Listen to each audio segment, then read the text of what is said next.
사람이 나고 죽는 것 하나님의 개인 섭리입니다. 어떤 사람은 일찍 죽기도 하고 어떤 사람은 늦게 죽기도 하고 이 모든 것이 하나님의 개인 섭리입니다. 어떤 사람이 하나님께 택함을 받고 어떤 사람이 하나님께 택함을 받지 못한 것 하나님 안에서 개인 섭리입니다. 어떤 사람은 택함을 받아서 구약의 이스라엘 백성이 되었고 또 구약의 이방인이 되었고 신약에 와서 택함 받아 주님의 사람이 되었고 그렇지 못한 사람이 되었고 하나님의 개인 섭리입니다. 어떤 사람은 동양인으로 태어났고 어떤 사람은 서양인으로 어떤 사람은 아프리카에서 까맣게 태어난 것도 역시 하나님의 섭리예요. 하나님께서는 개인적인 모든 일에 역사하셔서 우리 일생을 살아가게 하시는 모든 내용들이 하나님의 개인 섭리라고 부를 수가 있습니다. 세 번째는 특수 섭리가 있습니다. 하나님께 선택하여 부른 하나님의 자녀에게만 해당되는 것입니다. 하나님께서는 하나님의 자녀에게 특별히 간섭하시고 관리하시는 것을 특별 섭리라 이렇게 부를 수가 있습니다. 예를 들어 봅니다. 하나님의 백성이 고통 중에서 하나님이 그 백성을 구출해 주지요. 하나님의 백성 중에 위험에서 하나님이 그들을 보호해 주고 하나님의 특별한 섭리로 역사해 주는 것, 이게 특별 섭리죠. 그런가 하면은 여기에 우리가 알 것은 하나님의 섭리의 역사는요, 기도와 상관이 없이 나타나는 경우도 있지만 대개가 성도의 기도에 의해서 응답의 형식을 통해서 하나님의 섭리가 나타납니다. 즉 우리가 이 땅에 살 때 하나님께서 우리가 기도합니다. 기도함으로 말미암아서 하나님의 섭리가 이루어지는 형식을 하나님은 방법으로 취하기도 하신다라고 하는 것입니다. 그래서 우리가 기도해야 되고 쉬지 말고 기도해야 되고 기도의 무릎을 하나님 앞에 꿇어야 되는 것입니다. 한나가 아들이 없잖아요. 마음의 고통이 심했습니다. 당시 아들이 없다고 하는 것은 언약에서 제외가 되었다고 하는 것이고 아들이 없으니까 대를 이을 수가 없잖아요. 그래서 그는 하나님 앞에 기도했습니다. 통곡하며 기도했죠. 그때 하나님께서 사무엘 선지자를 낳도록 만들어 주어서 여러분 성경은 사무엘 선지가 얼마나 많은 일들을 감당했습니까? 사울과 다윗 왕의 기름 붓는 역할을 감당하며 하나님의 뜻을 전달해 준 사람이 사무엘 아닙니까?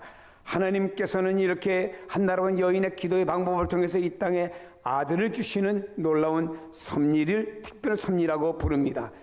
야곱이 외삼촌 집에서 거부가 되어 돌아올 때 형에서의 보복이 받게 될 것을 두려워해서 너무나 힘들었습니다. 그렇잖아요. 그냥 동생을 맞으러 오면은 괜찮은데 군사를 400명이나 데리고 온다고 하는 것은 뭔가 보복하겠다는 의도를 가지고 온 것 아닙니까? 이게 너무 두려웠어요. 그래서 약복한 강가에서 밤새워가며 기도함으로 형의 보복을 면케해주는 하나님의 놀라우신 은혜를 받은 것이 하나님의 특별 섭리라 이렇게 부를 수가 있습니다. 네 번째로는 비상 섭리가 있습니다. 하나님의 기적, 이적의 행위를 의미하는 것입니다. 하나님의 기적적인 행위는요, 하나님의 초자연적인 권능에 의해서 시행이 됩니다. 하나님은 통상적으로 자연법칙을 통해서 간접적으로 일을 하세요. 다시 말해 하나님이 이 땅의 모든 자연들 보면은요, 하늘에서 비가 내려서 식물이 싹트게 하고 햇빛을 통해서 또 성장하게 하고 이런 자연 섭리를 통해서 간접적으로 일을 하시지만 그러나 여기에도 하나님의 섭리가 있는 일반적인 섭리 속에서 성장하는 것이죠. 그러나 어떤 때는 하나님이 비상한 동작으로 직접적으로 일하실 때가 있습니다. 어느 때냐? 예를 들면요, 구약 성경에 보면 홍해바다가 갈라졌습니다. 하나님의 비상섭리이다. 신약에 와서 보면 나사로가 죽은 지 나흘 만에 살아났어요. 하나님의 비상섭리라고 이런 내용들을 부르고 말할 수가 있습니다. 이렇게 하나님이 이적을 행하시는 목적이 무엇인가요? 하나님의 살아계심과 하나님의 절대성을 믿게 하려고. 또 사람은요, 하나님의 어떤 이적을 보면요, 하나님을 믿지 않습니까? 신약에도 보면 주님께서 많은 이적을 베풀었잖아요. 그로 말미암아 주님이 하나님이시며 하나님의 아들이심을 믿게 되었잖아요. 그를 믿으라고 하나님께서 이렇게 이적을 베풀어 주신 비상섭리라 부를 수가 있습니다. 다섯 번째로는요, 우연과 섭리를 한번 볼 필요가 있습니다. 우리 일할 때 우연으로 보이는 것이 있지만 실은 그 우연도 섭리입니다. 어디 가다가 아이고 우연히 오랜만에 내가 어느 학교에 친구를 만났다. 어떻게 이렇게 우연히 만날 수 있냐? 라고 말할 수 있겠지만 그 우연 속에 보이지 않는 하나님의 섭리가 있다라고 하는 것입니다. 만약 우리가 하나님처럼 모든 일의 결말을 볼 수 있는 능력자라고 하면은 하나님이 이렇게 섭리하셔서 이렇게 하셨구나라고 하는 것을 알 수 있겠습니다만은 우리는 그런 걸 모르잖아요. 그러니까 하나님은 이렇게 우리가 우연으로 보일는지는 모르지만 그 우연 속에 하나님의 섭리가 들어있음을 우리는 알고 믿고 우연이 아니고 하나님의 섭리라고 믿어야 됩니다. 예를 들어 봅시다. 루시라고 하는 여성이 모압 땅 이방 여인이었습니다마는 이스라엘 백성이었던 시어머니 나오미를 따라서 베들레헴으로 이사 오게 되었습니다. 루시 보아스의 밭에 이삭을 주스러 간 것은 우연이었습니다. 룻은 보아스의 밭을 알지 못했습니다. 그러나 룻이 보아스의 밭으로 간 것은 우연이었지만 그러나 하나님의 배후의 섭리였습니다. 겉으로 보거나 인간적으로 보면 우연이었지요. 룻의 목적은 이삭을 주어서 시어머니에 봉양하고 자기 일용할 양식을 삼으려고 이밭저밭 다니다 보니까 이 밭이 누구의 소유고 저 밭이 누구의 소유고 몰라요. 이삭만 있으면 가는 겁니다. 여기까지는 누구의 밭, 저기까지는 누구의 밭 모르잖아요. 그러다가 그는 누구의 밭인지도 모르고 보아스의 밭으로 갔지만 그 밭이 보아스의 밭인 건 사실 몰랐습니다. 누구의 주인이 누군지 모르고 갔지만 그러나 하나님은 그것을 통해서 보아스를 만나게 하기 위해서 룻을 그곳으로 가도록 인도하신 겁니다. 뭐죠? 하나님의 섭리죠. 결국에 여기 있는 룻은 보아스와 결혼해서 다윗의 증조 할머니가 되었고 신약성경에 마태복음 예수님의 족보에까지 그의 이름이 올라가는 하나님의 섭리가 있었음을 볼 수가 있습니다. 잠언 16장 9절에 말합니다. 사람이 마음으로 자기의 길을 계획할지라도 그 걸음을 인도하시는 이는 여호와이시니라. 여러분이요, 인생길은 나에게 있는 것이 아니에요. 이방 여인 룻이 보아스의 아내가 된 것은 상상을 초월한 사건입니다. 여기 하나님의 섭리가 아니면은 이방 여자 유대인 그리고 또 여기는 또 주인이고 여기 있는 이삭 주스러 왔던 여인과 만나 결혼한다고 하는 거 있을 수 없는 내용이 이루어졌다 이 말입니다. 이건 뭐냐? 하나님의 섭리였기 때문에 이렇게 이루어졌다라고 하는 것입니다. 사람들이 하나님의 섭리에서 벗어나서 자신의 지혜와 자신의 힘에 의한 수단들을 의지하며 살아가는 사람들이 있습니다만 이런 사람들은 결국에서는 실패하고 맙니다. 마치 기차가 두 레일 위에서 벗어나는 것과 같은 것입니다.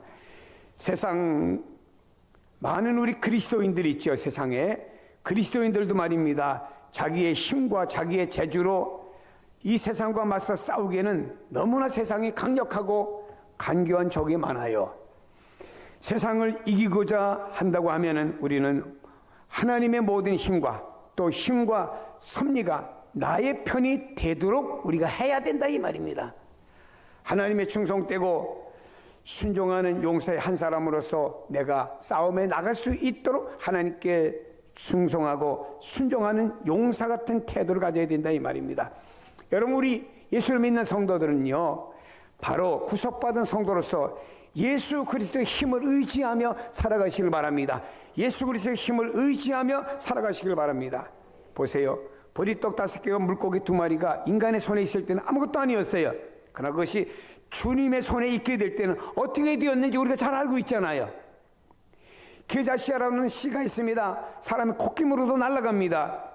이런 시지만 이것이 땅에 심겨졌을 때 성장해서 나무가 되어 어느 정도로 크냐? 그 나무에 새가 깃들일 만큼 나무가 되고 큰 나무가 된다 이 말입니다. 시냇가에서 주순 작은 돌멩이 하나를 주머니에 넣었다가 이걸 가지고 물맷돌로 돌려 핑 날려보니까 블레셋의 거인 골리앗이 쓰러지도록 하는 다윗의 물맷돌이 되었다라고 하는 것입니다. 시내산에 온통 여러분 돌로 되어 있지만 2개 돌판을 하나님이 취하셔서 거기다가 십계명을 기록하니까 하나님의 말씀이 쓰여지는 돌이 되었다 이 말입니다. 사랑하는 여러분 중요한 것은요 바로 이것이 크냐 적으냐가 중요한 것이 아니고 하나님의 손에 들려져 있느냐 주님의 손에 들려져 있느냐 이것이 중요한 거라 이 말입니다. 여러분 배우의 하나님의 섭리를 인정하지 않으면 안 됩니다. 하나님은 이 세상을 창조하시고 하나님의 거룩하시고 선하신 뜻에 따라서 하나님은 지금도 섭리하고 계십니다. 섭리라고 하는 것은 창조의 연속이죠.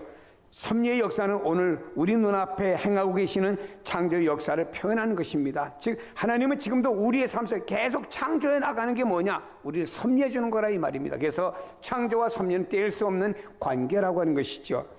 하나님은 하나의 명백한 목적을 가지고 이 세상을 만드셨어요. 하나님은 만물의 만드신 목적은요, 이 만물을 창성케 번성케 만들기 위해서 이 만물을 만드신 겁니다. 그렇잖아요, 여러분요. 이 땅에 보면은, 아니 세계 모든 나라 보면 과거의 역사와 현재 역사를 볼 때 얼마나 그 나라들마다 참 과거 비참했습니까? 그러나 하나님께서 인간들에게 건강을 주시고 재능을 주시고 지혜를 주셔서 오늘날의 세계 문명이 발달되도록 하신 것은 하나님은 만물을 창성케 할 목적을 가지고 지금도 하나님은 이루기 위해서 일을 하고 계신다, 이런 말씀입니다. 하나님의 섭리 중심은요, 전적으로 인간을 구원하고 인간을 회복하는 것이 중심입니다. 인간의 행복하게 만들기 위해서 사랑이 담겨져 있는 것입니다. 하나님의 인류 구원을 위해서 이스라엘의 구원의 역사 무대에 먼저 등장시켰습니다. 하나님은 아브라함아, 너와 너의 후손으로 말미암아 온 인류가 복을 받을 것이라고 그랬습니다. 무슨 말인가요? 하나님께서 아브라함이라는 사람을 하나 불러주셨어요. 그리고 아브라함에게 낳을 수 없는 이삭을 낳도록 만들어 주셨습니다. 그리고 그의 후손 가운데서 하나님이 이스라엘 민족이란 민족을 만드셨습니다. 그리고 하나님이 이 이스라엘 민족을 역사 무대에 선택하여 불러주신 이유가 뭔가요? 그들과 하나님 먼저 계약을 맺으셨습니다. 그리고 그들을 통해서 이 땅에 하나님의 구원의 역사를 이루기 위한 하나님의 섭리에 의해서 이스라엘 백성을 선택해 주신 것이고, 그 천하 만민이 복을 받는 것은 바로 그의 후손 가운데 예수 그리스도가 오셔서 예수 그리스도를 통해서 영육의 축복을 받는 역사를 이루신 줄로 믿습니다. 하나님은 민족을 구원하시기 위해서 한 개인을 역사의 무대로 등장시킵니다. 하나님 때때로 일하실 때 보면요, 민족을 사용하시기도 하지만 한 개인을 역사의 무대로 등장시키기도 합니다. 이스라엘 백성들이 애굽을 나오게 될 때는 하나님은 모세라고 하는 사람을 역사의 무대에 등장시켰습니다. 그리고 이스라엘을 기근과 환난에서 구원하시기 위해서는 하나님께서 모세보다 400년 전에 요셉을 등장시켰습니다. 이스라엘의 구원을 위해서 그 시대에 따라 특수한 지도자를 하나님이 내세우셨던 것입니다. 하나님의 구원 섭리는 연단과 고난의 과정을 통해서 때로는 역사하는 것을 보게 됩니다. 구약의 많은 사람들의, 그리고 많은 구약의 민족의 역사를 보면은요, 역시 연단과 고난의 과정이 있었음을 보게 됩니다. 한 민족도 그렇고 한 개인도 그렇습니다. 하나님의 그 역사 속에서 최후의 승리와 영광된 축복을 놓고 하나님이 섭리하시는 과정 속에서 연단과 고난도 있다라고 하는 말이에요. 요셉을 통해 나타난 하나님의 섭리를 보면 압니다. 그리고 오늘 사는 우리가 환난 중에서 끝나는 것이 아니고 내일의 영광을 요셉을 통해서 봐라 하는 메시지가 오늘의 말씀을 통해서 우리에게 주어지고 있다 이 말입니다. 요셉의 고난은 앞날을 준비하는 데 위대한 인생의 훈련 교과서였습니다. 요셉은 몇 가지 환난과 고통을 경험하게 되었어요. 그의 그 다음에 가서 환난과 고통을 겪고 난 다음에 하나님 그를 이스라엘의 역사적인 인물로 세우고 등장시켰다고 하는 것입니다.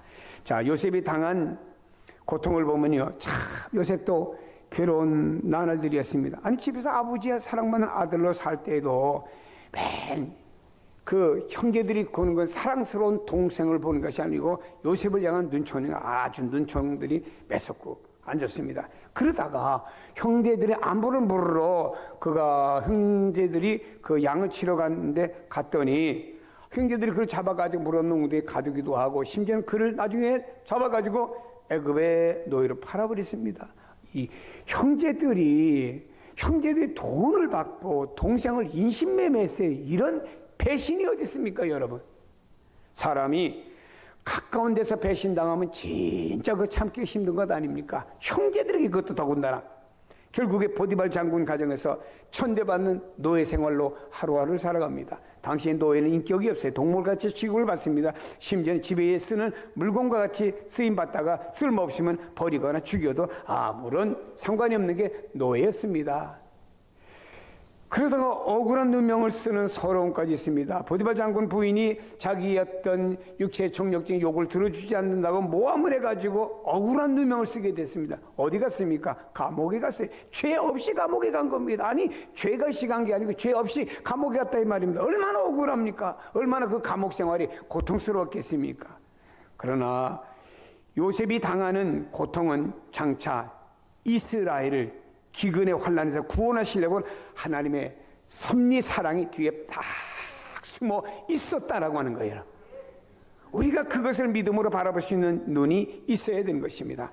성경은 말합니다. 여기 있는 요셉이 말합니다. 당신들이 나를 이곳에 팔았으므로, 애굽에 팔았으므로 근심하지 마소서, 한탄하지 마소서. 하나님이 생명을 구원하시려고 나를 당신들보다, 형제들보다 먼저 보내었나이다. 그리고 8절에 말합니다. 나를 이리로 보낸 것은 당신들 형제들이 아니고 하나님이십니다. 나를 이곳에 보내서 내가 비록 고생을 했지만 나를 보내신 분은 하나님이십니다. 라고 고백하고 있습니다. 여러분, 애굽에 곡식사러 왔던 형제들이 애굽의 국무총리가 된 요셉을 바라보는 순간에 어떻게 했습니까? 이거 참. 아니, 그냥 요셉이 아니고 국무총리면 좀 마음의 부담도 덜하고 그래도 벌벌 떨 텐데, 그 국무총리가 요셉입니다. 분명히 자기들은 복수를 당할 게 뻔하거든요. 그래서 이들은 두려워하고 떨고 있을 때, 이때 요셉이 형제들에게 하는 말입니다. 형님들, 나를 이곳에 팔았음을 근심하지 마세요. 한탄하지 마세요. 하나님이 우리 가정의 생명을 구원하시려고 나를 먼저 보낸 하나님의 섭리입니다. 나를 이곳에 보낸 건 당신들이 아닙니다. 하나님이십니다. 라고 고백을 했습니다.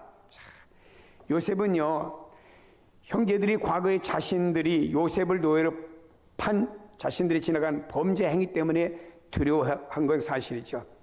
염려하지 말라고 위로했습니다. 이런 위로가 우리가 사는 사회에도 필요한 줄로 믿습니다. 요셉이 형들의 허물을 덮어주었고 사랑으로 감싸준 것은 숱한 시련 속에서도 자신은요, 하나님의 인도와 섭리를 체험했고 완숙한 인격자로가 성화되었기 때문에 그런 표현을 할 수가 있었던 것입니다.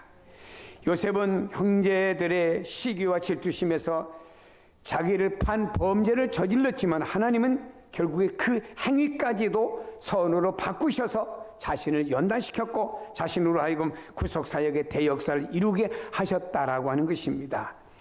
요셉은요, 이와 같이 하나님의 주권 섭리를 믿는 사람이었습니다.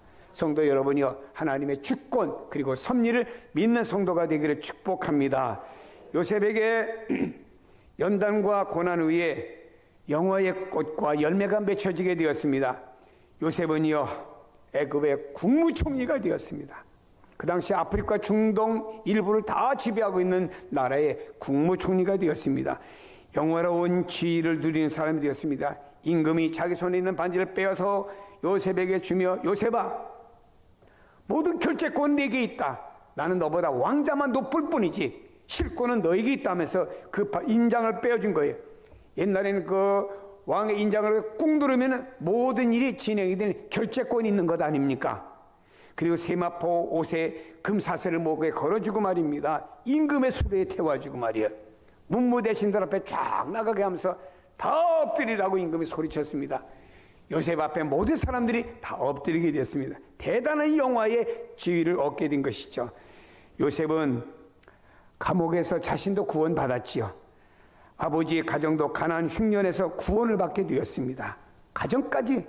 그리고 장차 애굽에서 이스라엘 민족을 형성하는 하나님의 섭리. 그래서 야곱의 70명의 가족이 애굽에 갔지만 나중에는 장정만 60만 되는 400년이 지난 다음에 민족으로 형성해서 나오게 되는 이런 놀라운 일에 누가 쓰임 받았느냐? 여기 있는 요셉 한 사람으로 인해서 이런 놀라운 역사가 가정과 민족 속에 일어난 줄로 믿습니다. 여러분도 이렇게 쓰임받는 하나님의 사람으로 세워지기를 축복합니다. 로마서 8장 28절에 보니까 하나님을 사랑하는 자 곧 그 뜻대로 부르심을 입은 자들에게는 모든 것이 합력하여 선을 이루느니라. 지금 힘들다 어렵다 낙심하지 마시기 바랍니다. 언젠가는 여러분의 모든 것이 합력하여 선을 이루는 역사가 일어날 줄로 믿습니다. 사람이 볼 땐 캄캄하고 그저 안울해 보일는지 몰라도 언젠가는 합력하여 선 결과가 좋게 되는 날이 있습니다. 그 날을 바라보며 하나님의 섭리가 그 날에 있다는 사실을 바라보며 믿음으로 나아가시기를 바랍니다.